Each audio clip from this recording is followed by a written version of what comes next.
Hello friends, good evening. Welcome to my channel Ankush Agarwal share market. बात करेंगे RBI की MPC की मीटिंग का जो डिसीजन आया। तो मीटिंग के डिसीजन में रेपो रेट अनचेंज रहा। 11 कॉन्जिक्यूटिव मीटिंग में 6.5 पर बरकरार रहा, 6.5% पर बरकरार रहा। तो आरबीआई को लगता है कि ग्रोथ बिना कुछ करे, बिना इंटरेस्ट रेट काटे ही ग्रोथ पटरी पर आ जाएगी। लेकिन देखना यह पड़ेगा कि कब तक आरबीआई ऐसा मूड रखते हैं, क्योंकि जिस हिसाब से ग्रोथ अभी चल रहा है मेरे को नहीं लगता है कि ग्रोथ अपने आप आएगी जब तक उसको कहीं से बूस्ट नहीं मिलेगा। तो फरवरी में रेट कट हो सकता है, लेकिन फॉर द मोमेंट के लिए रेट कट नहीं हुआ है। बात करनी पड़ेगी सीआरआर की, कैश रिजर्व रेशियो की। तो कैश रिजर्व रेशियो में 50 बेसिस पॉइंट्स का कट हुआ है। जो 4.5% था वह 4% में हो गया है। कैश रिजर्व रेशियो मतलब बैंक के पास जो कैश रहता है उसमें का जो परसेंटेज रहता है, जो कि 4.5% था, वो आरबीआई के पास रहता है। तो बैंक की उसको यूज कर नहीं सकती है।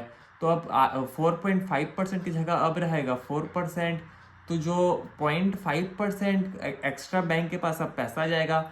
उससे क्या होगा कि बैंक उसको और यूज करेगी तो इकोनॉमिक ग्रोथ के लिए इंडिया को फायदा होगा, और बैंक को ये फायदा होगा कि बैंक को 0.5% का एक्स्ट्रा इंटरेस्ट मिलेगा।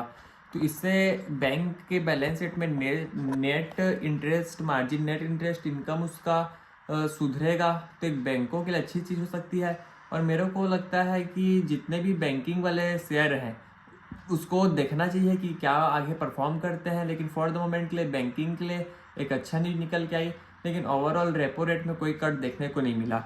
और बात करते हैं FY25 में जीडीपी का ग्रोथ 6.6 का रखा है आरबीआई ने, जो कि पहले था 7.2%। तो देखना ये पड़ेगा कि 6.6% जो प्रोजेक्शन रखा गया है वो कर पाती है कि नहीं, क्योंकि जो हमारी शेयर बाजार की कंपनी है वो तो 2-3% वॉल्यूम ग्रोथ करने में भी उसका हवा निकल जा रहा था। तो देखना यह पड़ेगा जो 6.6% जो ग्रोथ बोल रही है, प्रोजेक्ट कर रही है आरबीआई, मेरे को तो पर्सनली लगता है कि 6.6 आएंगे। लेकिन आरबीआई का जो मूड है वो अभी ऑप्टिमिस्टिक है, वेरी ऑप्टिमिस्टिक है। लेकिन मेरे को लगता है ऑप्टिमिज्म से ग्रोथ आ नहीं सकता जब तक उसको कोई बूस्ट मिलेगा। और जो FY25 में महंगाई का अनुमान 4.5 से बढ़ाकर कर दिया 4.8। लेकिन अगर ऐसे ही इकोनॉमिक ग्रोथ होगा, अगर ऐसे ही होगा, तो मेरे को नहीं लगता है कि ये ग्रोथ फॉर महंगाई जो है 4.8 में रुकेगी। मुझे लगता है महंगाई और जाएगी। ओवरऑल देखा जाए तो आरबीआई का कहना ये है महंगाई ज़्यादा है, ग्रोथ कम है, बाकी सब ठीक है। तो इसका जो मीनिंग है उसको आप खुद समझ लीजिए। मेरे को तो पर्सनली लगता है कि रेपो रेट में कटौती की ज़रूरत थी, लेकिन फॉर द मोमेंट के लिए आरबीआई करी नहीं है।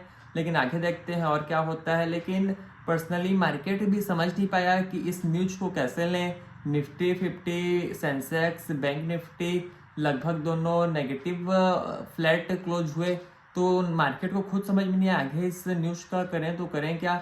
लेकिन मेरे को लगता है मार्केट अभी 2 दिन की छुट्टी के बाद मंडे से वो अपना मूड बना लेगा कि इसको किस बेस पे लेना है।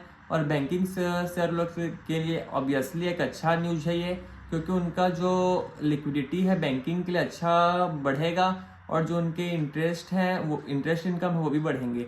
तो कुल मिला के बैंकिंग के लिए अच्छा था। बाकी सेक्टर के लिए देखना पड़ेगा ये कैसा जो ये मीटिंग था या आरबीआई का वो कैसा रहता है। फॉर द मोमेंट के लिए यहीं तक रखते हैं। आपसे कल फिर मुलाकात होगी, तब तक के लिए थैंक यू।